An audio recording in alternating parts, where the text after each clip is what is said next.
Why Tabata is more beneficial for cutting body fat versus steady state cardio. Change is inevitable.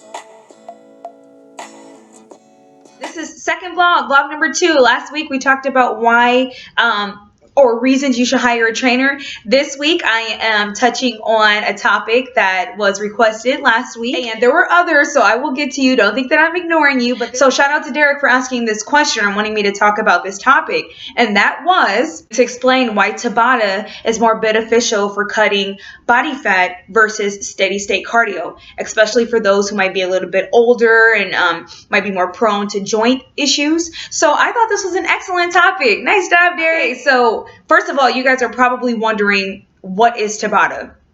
Okay, so I want to touch on HIIT training. Tabata is a form of HIIT training, okay? So HIIT stands for HIIT, stands for high intensity interval training. What the difference between HIIT is and versus Tabata, as I said, Tabata is a form of HIIT. Both of them are high intensity interval trainings. That is what HIIT is. Tabata is a form of HIIT. The difference between HIIT and Tabata ratio is a bit specific. So Tabata is the work to rest ratio is 20 seconds of work, 10 seconds of rest. Typically for 8 rounds, so you're going to be working for 4 minutes, okay? So you're going, and it is quickly, okay? So that is still high intensity interval training, but that is the specifics on what Tabata is. If you're ever like, what is Tabata? I've been doing HIIT. Am I doing Tabata? That's how you're certain you're doing Tabata. It's normally about a 20-to-10 ratio. HIIT, on the other hand, is still high intensity interval training, but there's a lot more flexibility with your work to rest ratio with HIIT. Some people will work for 30 seconds on, 15 seconds off. They may work for a minute on and maybe 2 minutes off. It just depends on what you're doing. HIIT can be done any and everywhere with any piece of equipment pretty much. You can be on a cardio machine, jump rope, box jumps. Just go to a track and use no equipment at all. It's just that work to rest ratio. You're going to work on getting their heart rate way up there for the time that you're on, time that you're working, and then you're going to lower that heart rate down, go right back up, crank up that intensity, get that heart rate going again, okay? So that is what HIIT is, or HIIT versus Tabata. So I also want to talk about what makes HIIT training much more effective than just a basic steady state cardio. HIIT produces EPOC, and what EPOC is, excess post oxygen consumption. That's what that is, EPOC.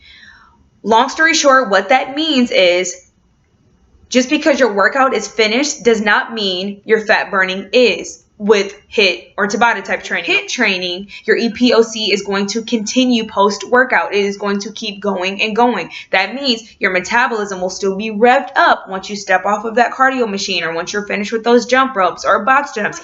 Now, what I want you guys to understand is steady state cardio is not the devil, okay? I do it not often, but sometimes I do because I don't have enough energy or I'm not really feeling HIIT or Tabata style.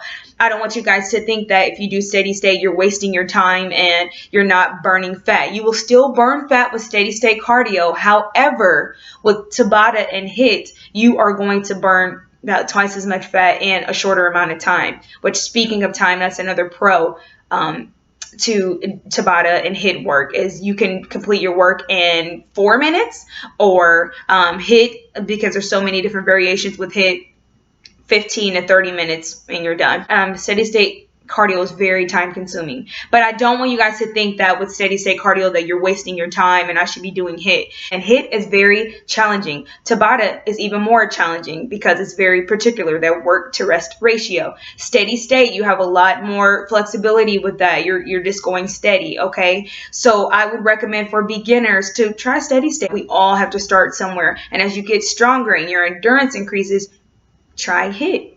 Try, a form of HIIT where you're working for a minute, you recover for 2.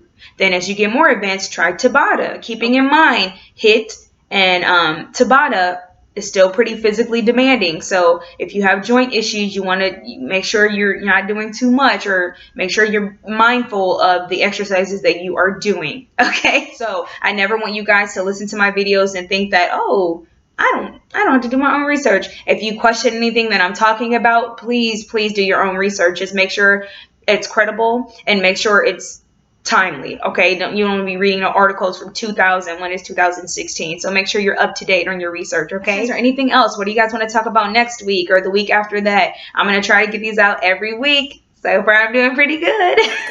Thank you guys for listening and have a good day. Was it all my fault? If you don't knock it off, like I know it is.